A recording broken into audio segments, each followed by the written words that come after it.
Blog Talk Radio. Hello, everyone. Good morning. This is Laurie Smith. This is One Child Abuse Survivor to Another Restoration. I am glad to be back. It's been a long time since I've been broadcasting here on Blog Talk Radio. And lots of reasons. Just extremely busy. My husband, terminally ill, he's still with us, but he's in and out of the hospital quite a bit nowadays and very sick. And also, I had to take a break just because I was run down from last summer. I did a lot of work in the summertime advocating and creating a website, Born in Hell, and putting a lot of video material on there. And I was just so busy that I had to take a break. And then my dad passed away in September, my abuser dad. And I realized at that point that I was exhausted and needed to take a break. And so that's kind of what happened there. So I took quite a lengthy break. I'm glad to be back, and we'll just pick up where we left off. You can grab the last show that we did before the Canadian Thanksgiving one that I did. And if you want to sort of see where we were at, because I know where I left off, so I keep track of all this.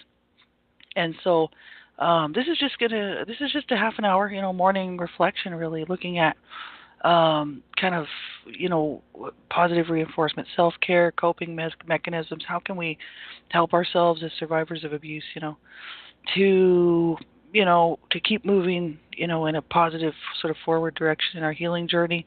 I'm a survivor of child abuse in all its different forms. It's hard to cope sometimes. Sometimes there'll be periods of time where I actually don't cope so well and actually don't do the things that I need to do to take care of myself. I've been kind of doing that my whole life, with self-sabotage and just not looking after myself properly. And so I like to stay, focused, and that's what these shows help me do that. And so hopefully they'll help somebody else out there, who's dealing with these sorts of things. And whatever you do, make sure that you get some help, right? Do not suffer on your own. Reach out to somebody who's trustworthy, who can help you. Make sure you're safe enough, first of all, to be listening to this, right? So you need to do a safety checklist. There's the ASCA Survivor to Thriver manual. You can just type that into your browser and it'll come up. ASCA, Adult Survivors of Child Abuse, ASCA Survivor to Thriver manual.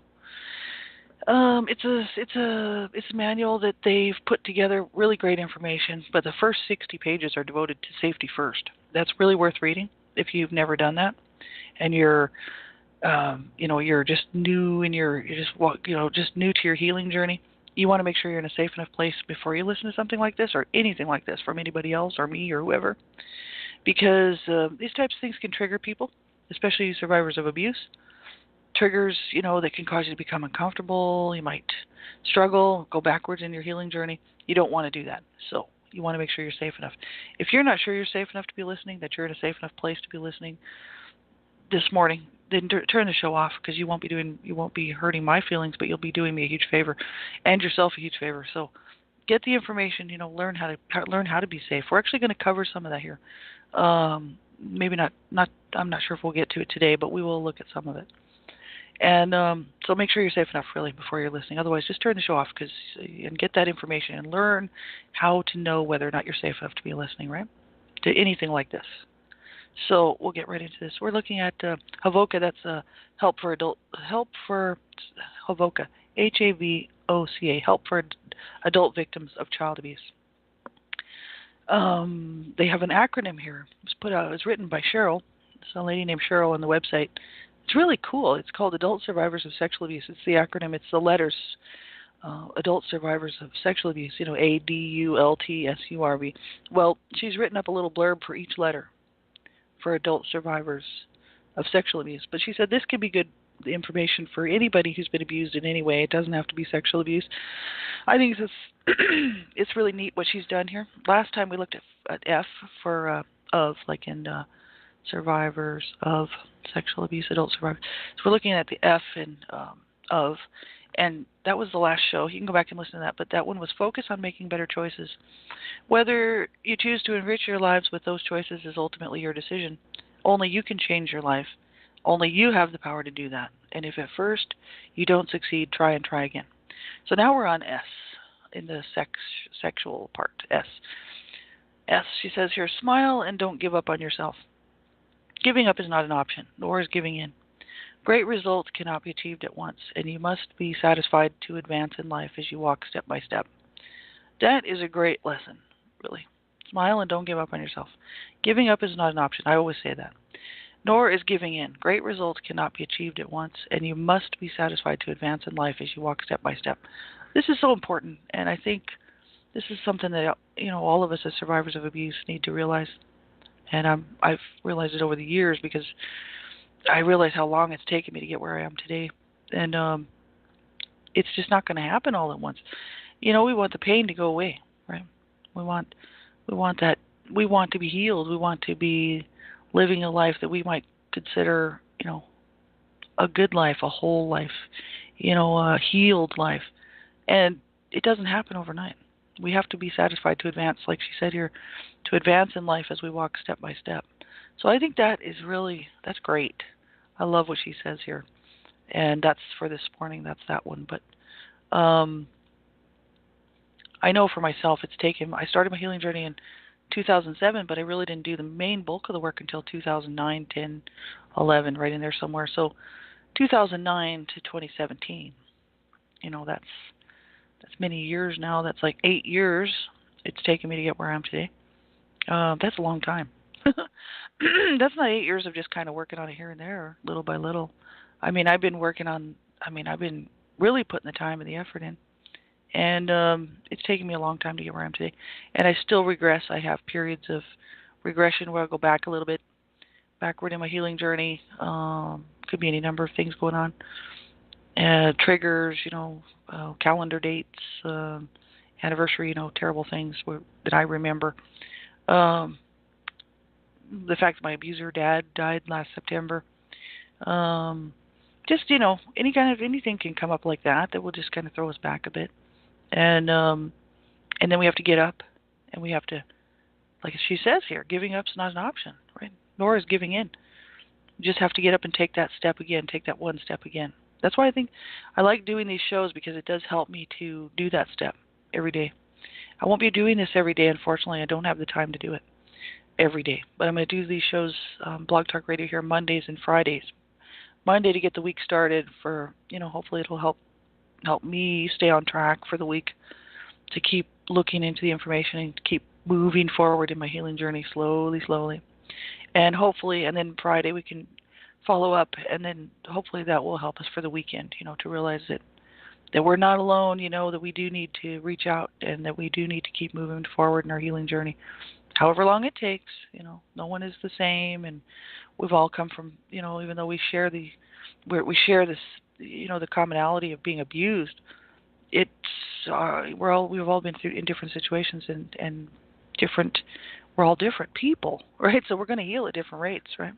And that's just life, right? Nobody's the same. We've all been through different things, even though, like I said, we do have that one thing in common. We're survivors of abuse. And so I just say, keep looking for the help where you can find it. I always like to throw that out there, because that's what I do. And that's what I did, and that's how I got started on my healing journey. And I'm really thankful for that.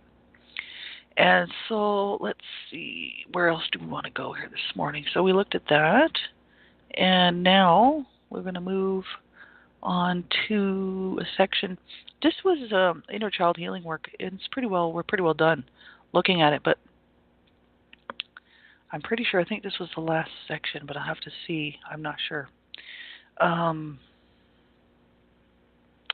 It's Havoca, same website, havoca.org, HAVOCA, havoca.org, Help for Adult Victims of Child Abuse. This is their information for survivors. Under that tab, if you go to that website, you'll see there's an inner child tab, and you can click on that. And this is really great information. We've looked at the why heal your inner child. We've looked at the learning to love others, or learning to love ourselves. We've looked at loving the wounded child, and now we're looking at feeling the feelings. And we're just about through there. We're down at this one paragraph towards the bottom of the actual article. It's www.havoca.org/survivors/inner-child/feeling-the-feelings. So this is where we're at.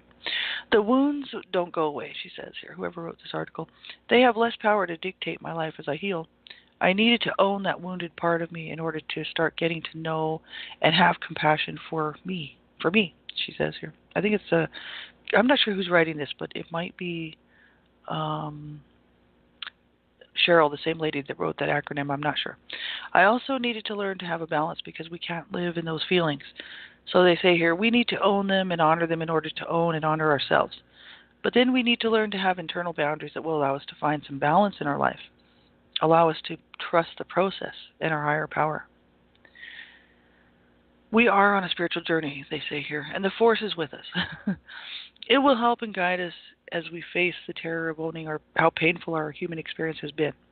The more we are able to feel and release the feelings, emotional energy, the more clearly we can tune into the emotional energy that is truth and love, light, joy, beauty coming from the source energy. That's interesting. Yeah, because the last show, if you go back and listen to that before the Canadian Thanksgiving show,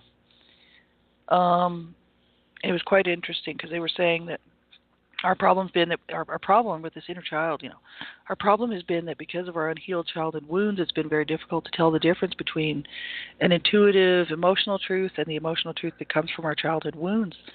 So it says when one of our buttons is pushed and we react out of that insecure, scared little kid inside of us, angry, rage-filled kid, whatever it is, powerless, helpless kid, etc., then we are reacting to what our emotional truth was when we were 5, 9, or 14, not to what is happening now. So since we have been doing that all of our lives, we learned not to trust our emotional reactions and got the message not to trust them in a variety of ways when we were kids. And we talked about that lengthy on the last show that we did. So you can go back and listen to that if you want to. That's very true, and that's where I'm at, is these wounded parts of myself still making decisions. Ultimately, I'm the adult in the situation now. I'm working on my healing journey. I'm doing good.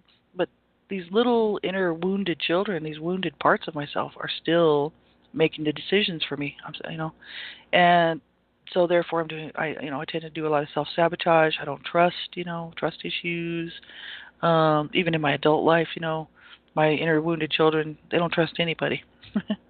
And so, like she's saying here, the wounds don't go away. They have less power to dictate my life as I heal. I needed to own that wounded part of me in order to start getting to know and have compassion for me. That's very true. I do a lot of healing inner child work. And I think I talked about this on a program. I actually did a whole show with this lady, Beverly Searle, Searle, out of Australia. And she's got a program that is actually amazing, and it really helped me out. Kate Mitchell, a friend of mine, who helped design that program, went through it with her and me. They actually did this program from start to finish pretty much with me to help me get through some things, and it was amazing. And it used to be called Forget Talking Therapy, but now it's called Your Envisioned Mind. They changed the title of the program, but it's called Your Envisioned Mind. If you type that in, or you type in Beverly Searle, Searle, out of Australia, you'll find it. And that's very true because, it says, like she said, the wounds don't go away. We need to learn how to have a balance with these things, right? Because we can't live in those feelings, right? That's what my problem is and was and always has been, is the fact that these wounded parts of myself, because I was abused from birth and, through my life, they're still there, those wounded children, these wounded parts of myself, who I was. I had to go back in and do that program, Your Envisioned Mind, and actually rescue myself out of these situations. So every time I was abused, that I can get a hold of in my memory where the pain is, the inner pain of being abused as a child, and the fear and the complete horror of it, whether it was physical abuse from my mother, my dad, or sexual abuse from my brother, or just the whole gamut. I had to go in and rescue myself and have compassion for myself, because nobody picked me up off the ground, tried to help me out. A couple of my siblings tried to get my parents to stop beating on me a couple of times, but, nobody picked me up and held me and caressed me and wiped the blood off me. I had to do that myself. I had to, I had to pick myself up off the ground, and go clean myself up, and the walls up, whatever, the carpet, whatever. So this is the issue, I had to do that for myself because nobody did it for me then. So there was nobody there to hold me, to console me, to allow me to cry and rock and, get my pain out. If I cried because I was beaten, regardless of how bad the beating was, even if I was my parents or one of my mom or my dad spilled my blood, I mean, I was not allowed to cry. And so, I'm going back and I'm doing this work, to sit with myself at these places and rescue myself first of all, and and then allow and then try to get that little person that I was who doesn't want to be hugged and held and rocked because I have a lot of hatred in my heart from what happened, and to allow that little part of me to allow myself to be the comforter, the consoler, the one to to allow myself to have compassion for me. You know what I mean? So it's a big job, it's a lot of work, it's hard work. I wouldn't suggest anybody doing that kind of stuff on your own unless you're really sure you're safe enough to do that. I know I was safe enough to do it, so I did it on my own, but I had help from those two ladies first, and then I was able to do it on my own. And so, but I would say be really careful when you're doing things like that, because you have to be sure, 100% sure that you're going to be safe enough to do that, right?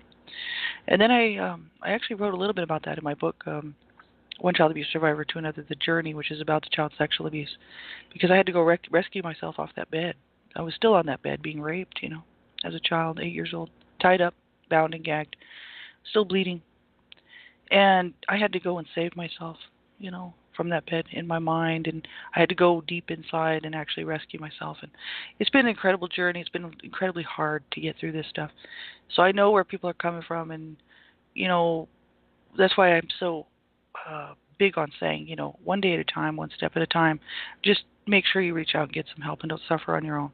You know, get some help. Find some trustworthy people. Really, you have to find trustworthy people, because there are people out there that are obviously will hurt and use people's information for their own benefit or whatever. But you have to make sure you find someone trustworthy, who you can trust, really, and get some help, right, or a group or whatever.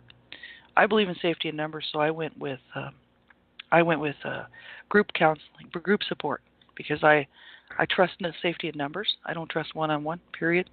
And, really.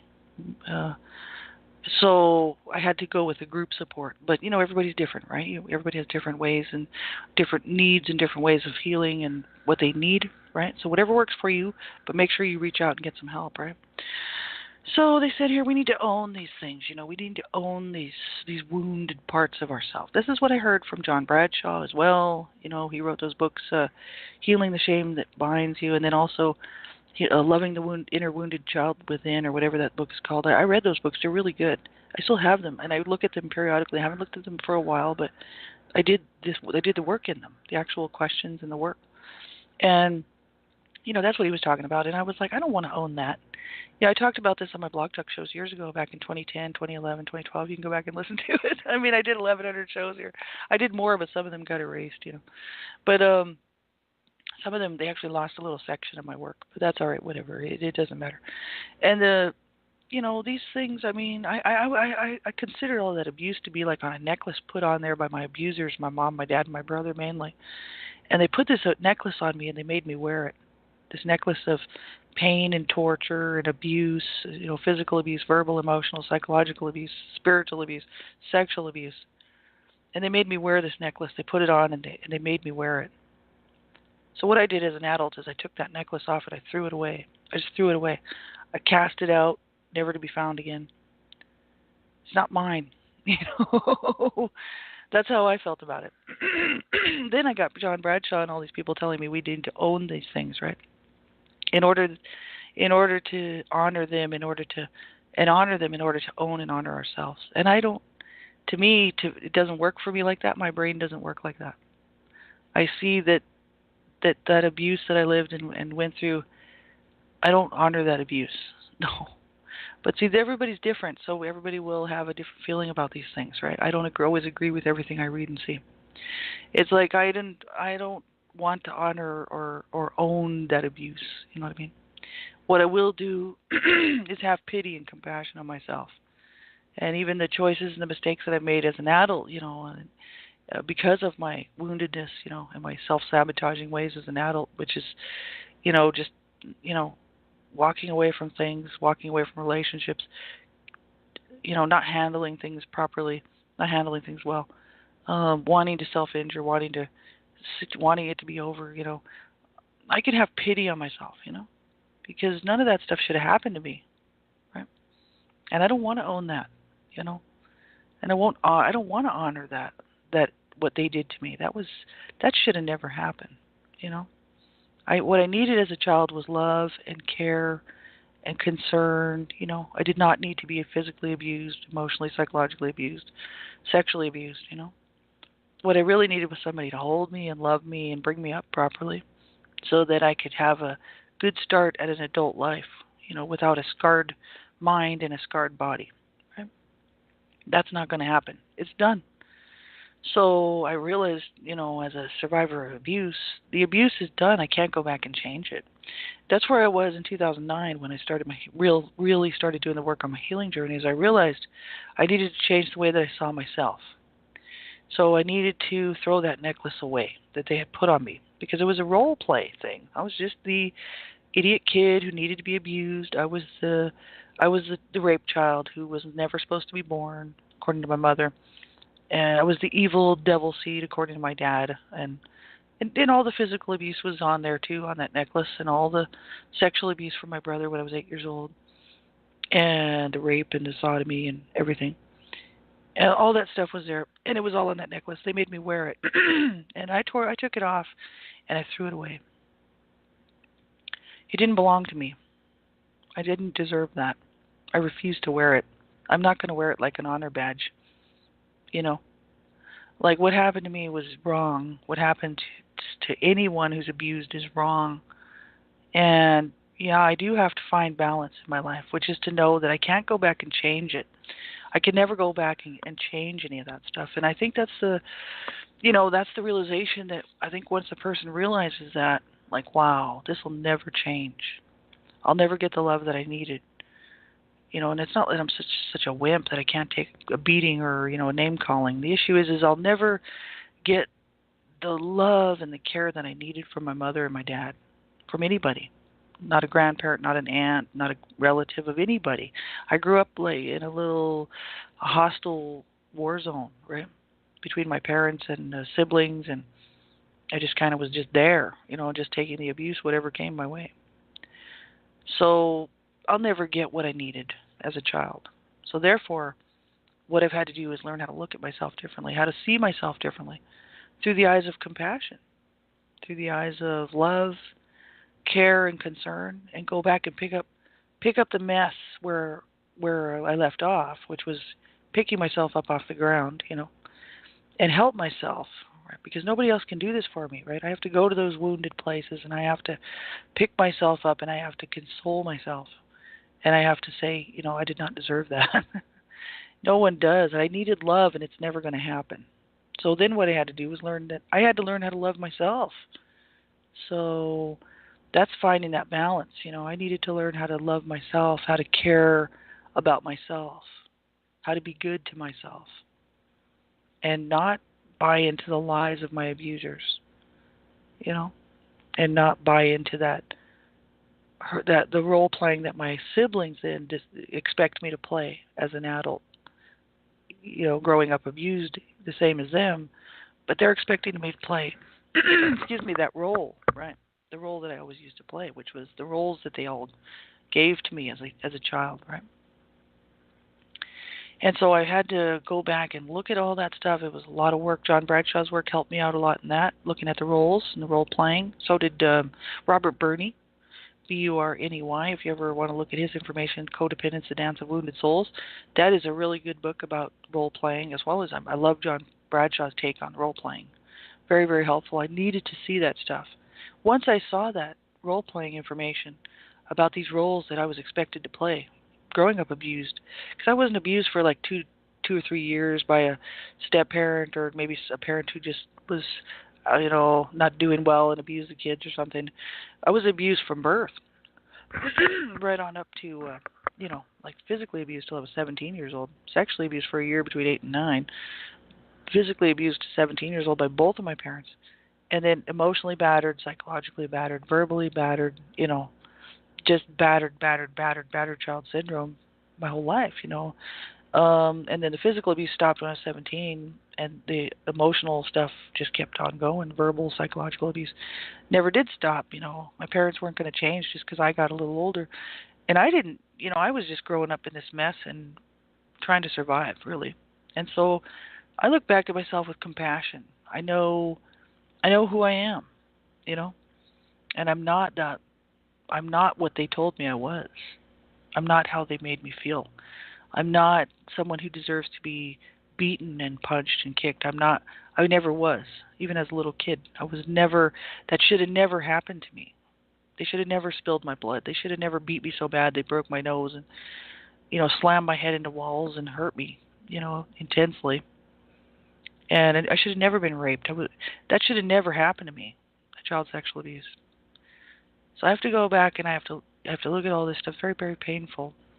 And I have to have compassion for me as I was so wounded as a child, And I have to that's true. I have to get in touch with all that. So, like they're saying, we have to honor all that stuff. I don't honor it, but I do get in touch with it. And as far as having internal boundaries that will allow me to find some balance in my life, internal boundaries, not just external boundaries. I've done the boundary work for external boundaries. Internal boundaries, there's a balance there. I can only work on this so much because I work during the day. I used to be full time. Now I'm not so much full time anymore because I cut my hours down. But whatever, it gives me more time to spend with my husband too. I'm busy, really busy. I don't have time to do the compassion thing all the time. So what I've had to do is try to learn to set times aside, like certain times when I'm actually sitting around doing not much on the weekend or whatever, and go in and do the inner child work, and come and allow myself to feel comforted, right?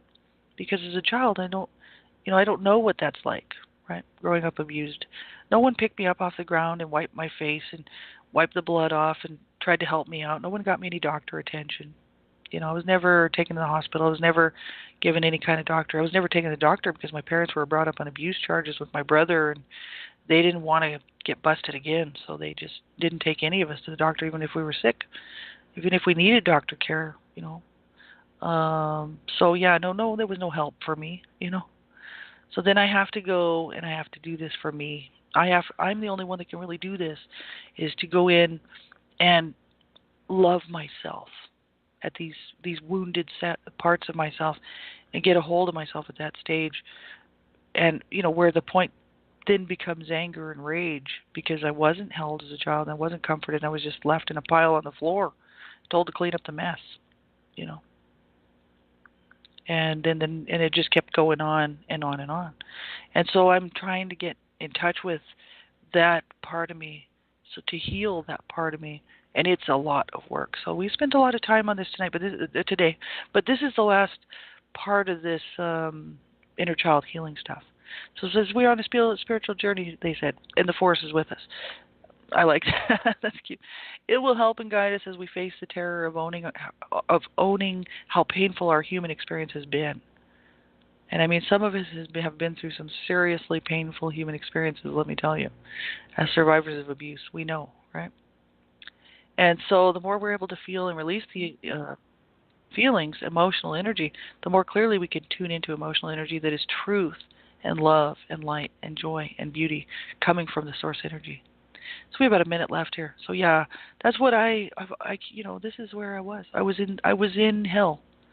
And, am I there still? No. Because I have love in my heart, light, joy, truth, So I love what they've written here. I hope you will go check this out. Havoca.org, Havoca. Just type it in your browser and it'll take you there. And we don't have time for daily affirmations and stuff. We'll move on. But I wanted to finish that off because that's the last part of their inner child work as far as I can tell. And so I love this life quote. This is from BradyQuote.com. The greatest day in your life and mine is when we take responsibility for our attitudes. That's the day we truly grow up. That's from John C. Maxwell. That's awesome. The greatest day in your life and mine is when we take total responsibility for our attitudes. And that's the day we truly grow up. Well, I wish you an awesome day. If you're struggling and having a hard time, you make sure you reach out and get some help. Do not suffer on your own. Get some help. I want to be a crisis line volunteer, but because my husband is terminally ill, they won't let me do it. They actually suggest that it's just too much, not wise decision. So I'm I'm making the right decision because my husband's terminally ill. It is really difficult to deal with. So I'm not on the crisis lines, but I do want to sit on the crisis lines. So get some help. Reach out, and do not allow yourself to go down and be destroyed by this. No. You deserve so much better. I deserve so much better. It isn't going to happen until you believe that you deserve so much better, And you need to make sure that you do the right thing and get yourself some help, and not struggle on your own, right? So we'll pick up here Friday morning and same time, same place, and I wish you a wonderful week ahead. Take good care. Bye-bye.